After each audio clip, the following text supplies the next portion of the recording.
headlines, the leaders of China and the U.S. highlight the end of the APEC Summit, renewing their commitment to a complete denuclearization of North Korea and pledging to slash greenhouse gas emissions. Korea's jobless rate remains unchanged at 3.2% in October, but the so-called real unemployment rate, based on new international standards, points to a 10% jobless rate.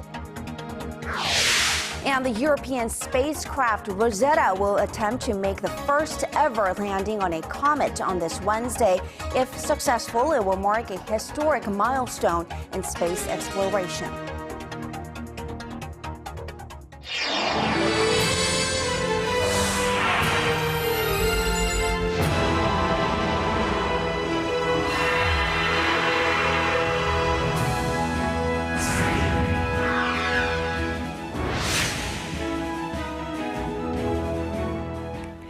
Welcome, everyone, to Primetime News, coming to you live from Seoul. I am Kang Chery. And I'm Sean Lim. Thanks so much for joining us tonight. We start with the president's second leg in her set of overseas summits. After wrapping up her stay in Beijing for APEC, President Park arrived in Myanmar for the ASEAN+3 and East Asia summits. And soon after touching down, she held a one-on-one with her Indian counterpart. Our Choi Yoo-sun, who's been traveling with the president, sends this report.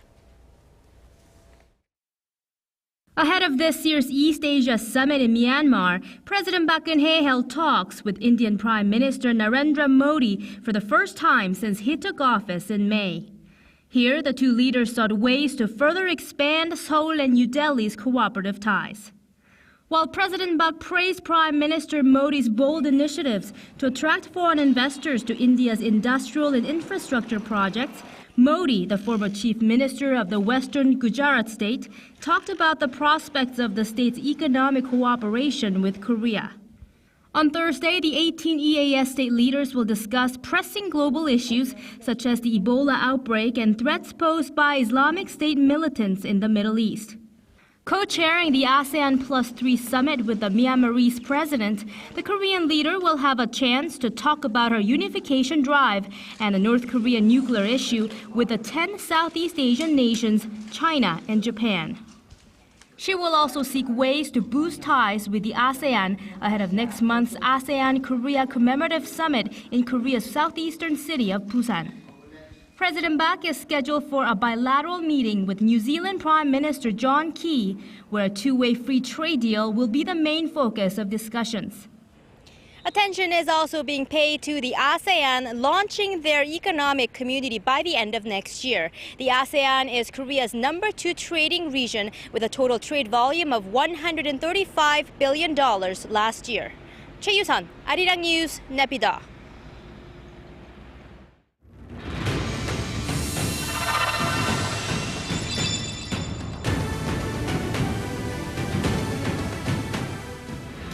G2 nations leaders highlighted the end of this year's APEC Summit with their bilateral talks in Beijing on this Wednesday. President Xi Jinping called for a new model of their relationship, while President Barack Obama said he appreciated their honest and constructive dialogue. Our Hwang Sung-yi reports on the meeting. In his bilateral meeting with U.S. President Barack Obama on Wednesday, Chinese President Xi Jinping stressed the importance of a new model for the relationship between the two world powers. The establishment of a new model for the relationship between China and the U.S. is in line with the basic interests of the people from both our countries, and that it can also help protect the peace, stability, and prosperity of the Asia-Pacific region and the world. At the meeting, China and the United States agreed on new targets for greenhouse gas emissions. President Obama set a new goal of reducing U.S. levels from between 26% to 28% by 2025, compared with 2005 levels. President Xi did not set a specific target, but said emissions would peak by 2030, marking the first time that China, the world's biggest polluter, set an approximate date for such a goal. The two leaders also agreed on reducing the possibility of military clashes in the air and sea. President Obama said despite their differences, he was encouraged by the honest and constructive dialogue he had with his Chinese counterpart. But What I've been very encouraged by is your willingness, Mr. President, to engage in a honest and constructive dialogue around those differences and ensuring that we manage them in a peaceful and effective way. Noting that this year marks the 35th year of diplomatic relations between the world's two largest economies, President Xi said China was willing to further expand cooperation with the U.S. 황상희, Arirang News. And let's stay with the APEC Summit coverage with an in-depth look at the flurry of diplomatic action in Beijing earlier this week. Professor Lee Ho-chul is joining us for this conversation. Well, let's first begin with the U.S.-China summit. The two leaders certainly look like they wanted to play down some of the points of bilateral tension. What is your assessment? Well, even though China and U.S. has some tensions over territorial issues and also the human rights issue, two countries' relations has not been so good so far. Nevertheless, this both countries' summit meeting at APEC tried to some moving toward a better relationship in two countries. And staying with the G2 nations, China's drive for a multilateral trade pact got some attention with the announcement of a feasibility study launch earlier this week. Moving forward, do you think this is going to pose a degree of pressure on Washington and its own trade accord called TPP in one way or another? Yes. As we know, U.S. tried to build TPP. You know, in terms of TPP and FTA, AP, China looks like gained more support. That will be a kind of press toward Washington, D.C. So we saw President Park Geun-hye meet with Chinese leader Xi Jinping, also meet with U.S. President Barack Obama. She seems very skillful and deft in maneuvering diplomatically between the G2 nations. How do you advise the South Korean government going forward, especially when it seems like it's being pulled in two directions with these trade pacts? Okay, probably one of the most significant achievements at the summit meeting between our President Park Geun-hye and Xi Jinping will be the conclusion of the FTA negotiation. Also, Korea and the U.S. both met. Our President and Obama, President Obama, they met and they discussed about how to denuclearize North Korea. And also, they discussed about the new development of the relationship between North Korea and the U.S. All right, and going back to Monday's China-Japan summit, I think it marked one of the most awkward moments in this year's APEC summit, with the two leaders certainly reflecting their country's unease, to say the least. Do you think it was just another chance for Beijing to give its messages to Tokyo when it comes to both historical and territorial issues? Yes, we all know the China-Japan relationship has been strained for last 3 years. Nevertheless, they agreed they have different views of the island issue. Also, they agreed they needed to see the history as it was and moving forward for the future. This is, I believe, a very good step forward in normalizing bilateral relationship. All right, Professor, we'll leave it there for now. Thanks so much for your time and insights today, Professor Lee Ho-chul there from Incheon National University. Thank you. Bye.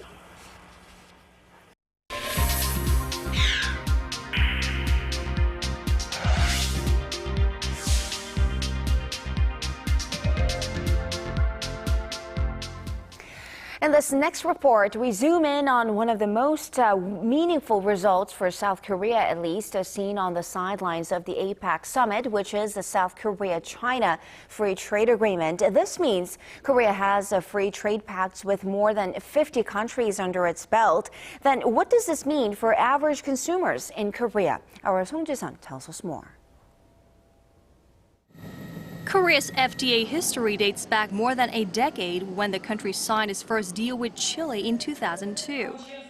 Since then, the export-driven Asian economy has aggressively pushed for free trade pacts to become the first among the world's top 10 trading nations to have such deals with the US, the European Union, and China. The latest edition gives Korean consumers tariff-free access to products from areas that represent 73% of the world's GDP. Only Chile and Peru have wider free trade territories.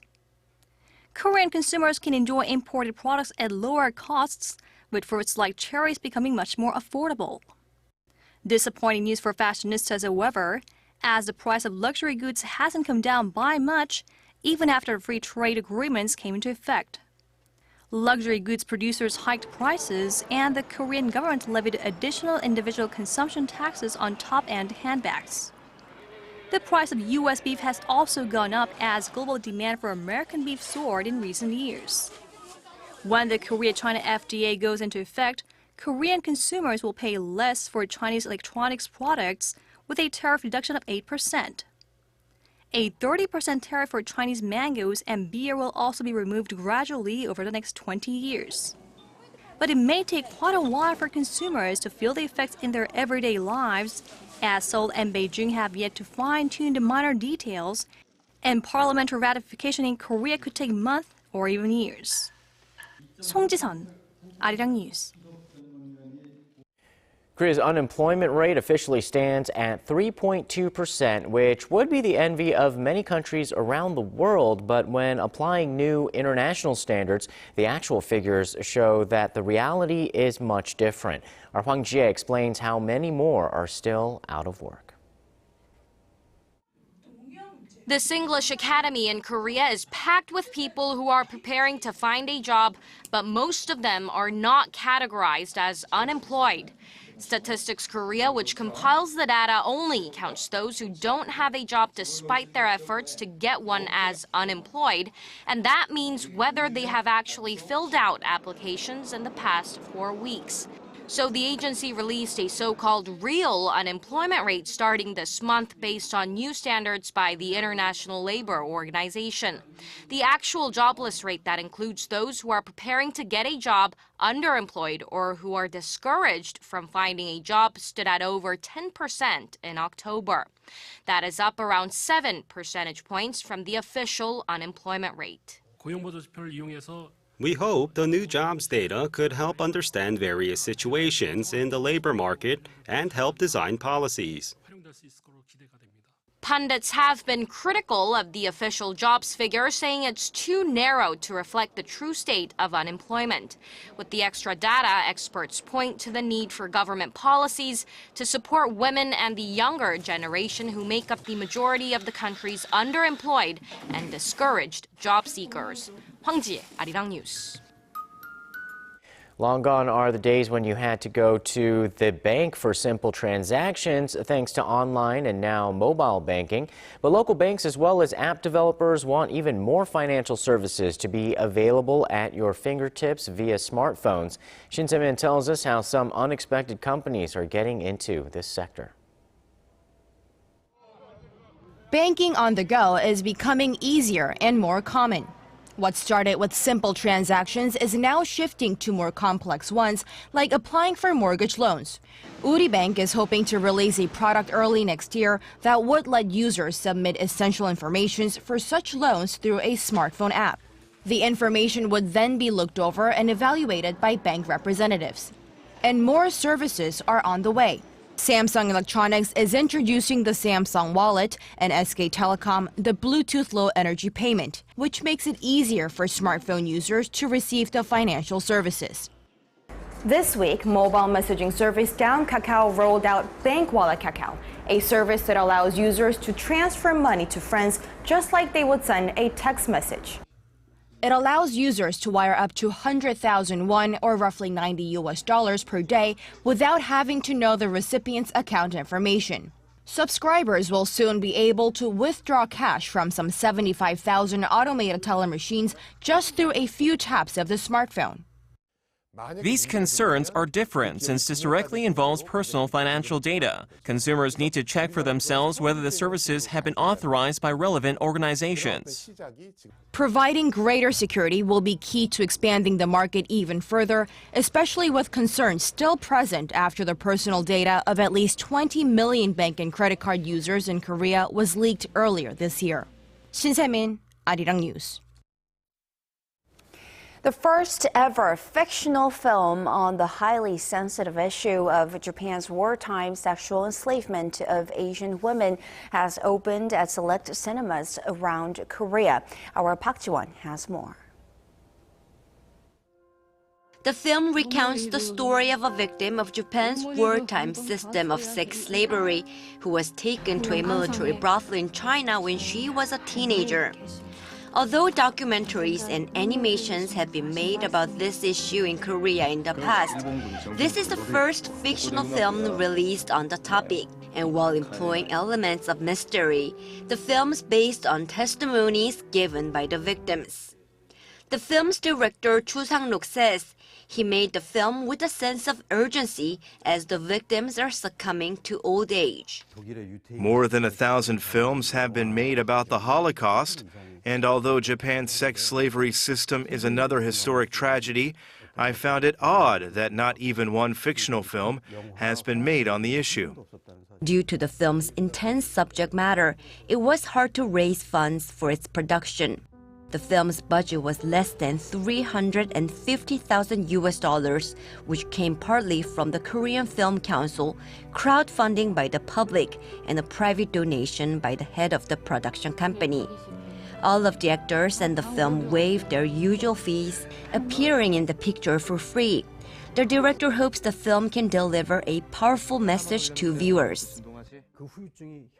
It's about how history affects the present and shows us what lessons can be learned from the past. I think we need to remember this awful tragedy rather than shutting our eyes to the issue. We have a responsibility to tell the story to our future generations to ensure such awful things never happen again. Tuning Fork will open in China early next year. And that's not all. 2 more films on the issue are also set to hit the big screen soon. Park Ji-won, Arirang News.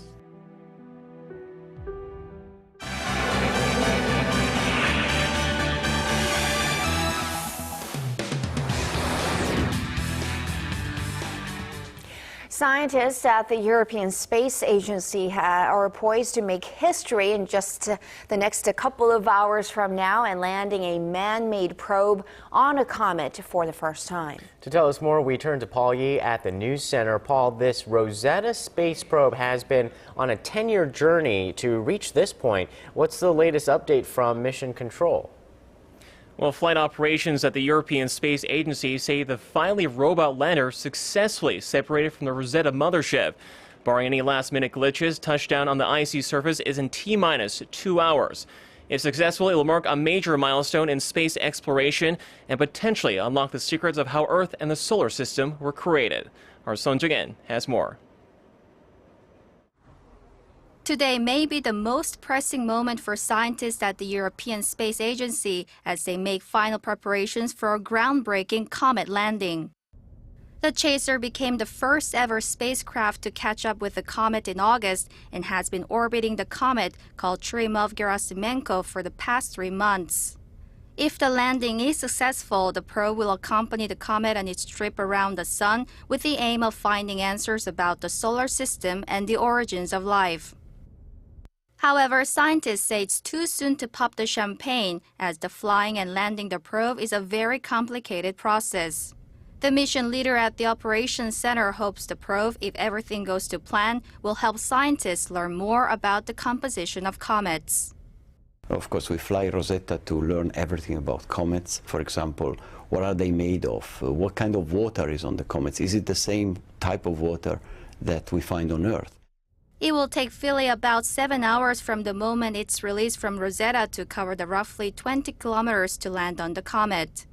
The touchdown is expected to occur 30 minutes past midnight on Thursday, Korea time. Given that it takes around half an hour for radio signals to reach Earth, the mission's success or failure will only be able to be confirmed at 1 a.m. Thursday. 손정인, Arirang News. And coming back down to earth, a human rights group in Syria says over 860 people, including some 50 civilians, have been killed by U.S.-led airstrikes in the war-torn country since September.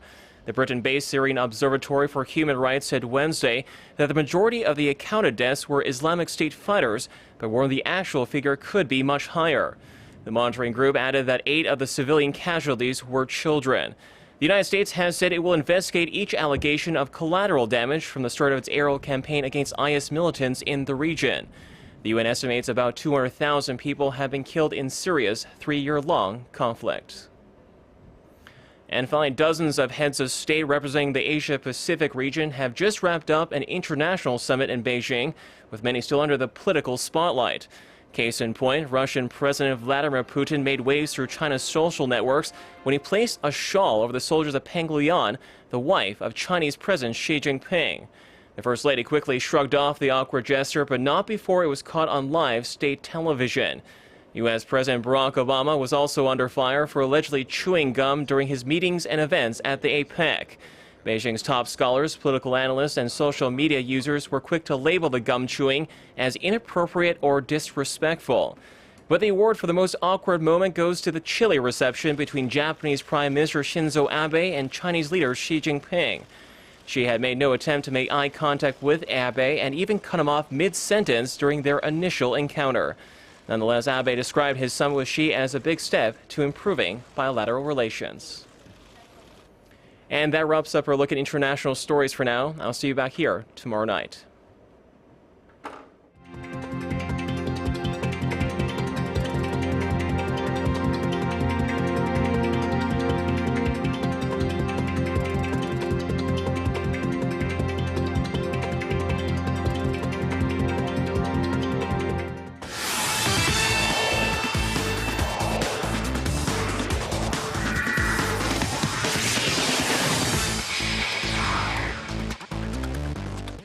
Hello and welcome. I'm Stephen Che with Wednesday Sports Rundown. Starting with baseball, left-handed pitcher Kim Kwang-hyun is a step closer to the majors after the SK Wyverns accepted his posting fee worth $2 million. Major League Baseball's San Diego Padres put up the highest bid in a silent auction for the exclusive rights to deal with the 26-year-old Kim. The Padres and the lefty pitcher now have 30 days to agree on a contract. Kim's posting fee is dwarfed by the $25.7 million the LA Dodgers paid to negotiate with Ryu Hyun-jin, but is second all-time for Koreans. Now let's get to the games on the night. First to the KBL in Seoul, the Samsung Thunders took on the KT Sonic Boom. And KT blasts out of the gate thanks to Lee Jae-do's hot hand. They get their first victory in 9 tries to match Samsung at 8th place. Meanwhile, Aaron Haynes filled up the stat sheet as the SK Knights beat the ET Land Elephants by double figures for their 6th win in the last 7 games. And over to the V-League, starting with the ladies, the GS Caltex Kicks went up against the IBK Altos in Pyeongtaek. Now the Altos get the 2-1 lead early on, but the Kicks forced the deciding set. There it tips over to IBK for their 4th win this season. Meanwhile, the struggling Uricard Hanse win the first set, but the Hyundai Capital Skywalkers fly high from there to snap a 2-game skid.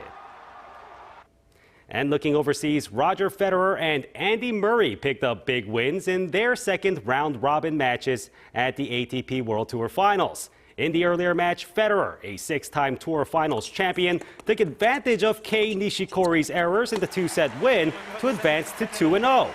Now the 27-year-old Murray, meanwhile, defeated Canadian Milos Raonic, also in straight sets, to stay alive. And that wraps it up for now. Stay tuned for your weather up next. Have a great night.